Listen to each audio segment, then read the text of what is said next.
უსინათლოთა მაგიდის შოგბურთში თბილისის ჩემპიონატი დასრულდა. გამარჯვებულთა დაჯილდოების ცერემონია საქართველოს უსინათლოთა კავშირის კულტურის, განათლებისა და სპორტის ცენტრში გაიმართა. ღონისძიებას საპატრიარქოს საზოგადოებასთან ურთიერთობის სამსახურის წარმომადგენლები ესწრებოდნენ. ტურნირში უსინათლოთა კავშირის სპორტსმენები და თბილისის უსინათლო და მხედველობა დაქვეითებულთა 202 საჯარო სკოლის მოსწავლეები მონაწილეობდნენ. შეჯიბრი 2 კვირის განმავლობაში მიმდინარეობდა. პირველი ადგილი ერგო დევიდ დოხნაძეს, მეორე და მესამე ადგილები ქეთევან მურჯიკნელმა და აიშა იბადოვამ გაინაწილეს. ანანო კირიაკოვა მეოთხეზე გავიდა. გამარჯვებულებს საპატრიარქოს საზოგადოებასთან ურთიერთობის სამსახურის წარმომადგენლებმა ფულადი საჩუქრები გადასცეს. აღსანიშნავია, რომ საქართველოს უსინათლოთა კავშირის დაარსებიდან 100 წელი გავიდა.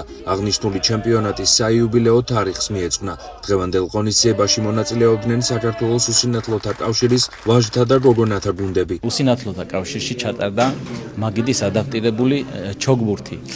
საპატრიარქოს საზოგადოებასთან ურთიერთობის სამსახურის თანამშრომლებმა გამარჯვებულებს გადავეცით სიმბოლური პრიზები.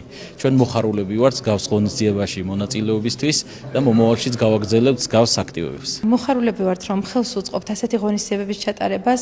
მინდა უღრმესი მადლობა გადაუხადო პირველ რიგში საპატრიარქოს საზოგადოებასთან ურთიერთობის სამსახურს მხარდაჭერისათვის და ხელშეწყობისათვის, რომ ასეთი მნიშვნელოვანი ღონისძიებები კიდევ გაგრძელდეს კულტურის ცენტრში.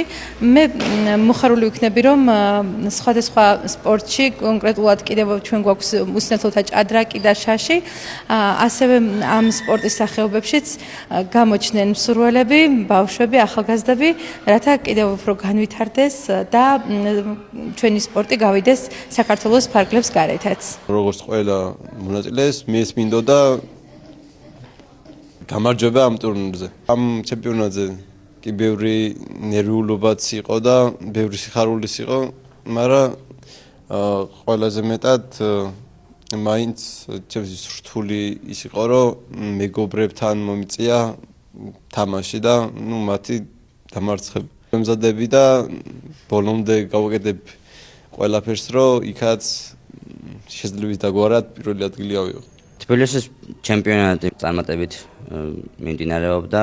იყო ზოგი ახალი მონაწილე იყო, ზოგი დიდი ხანი თამაშობდა, 1 წლის განმავლობაში ვარჯიშობდნენ და ძალიან საკმაოდ წარმატებულად ჩატარდა.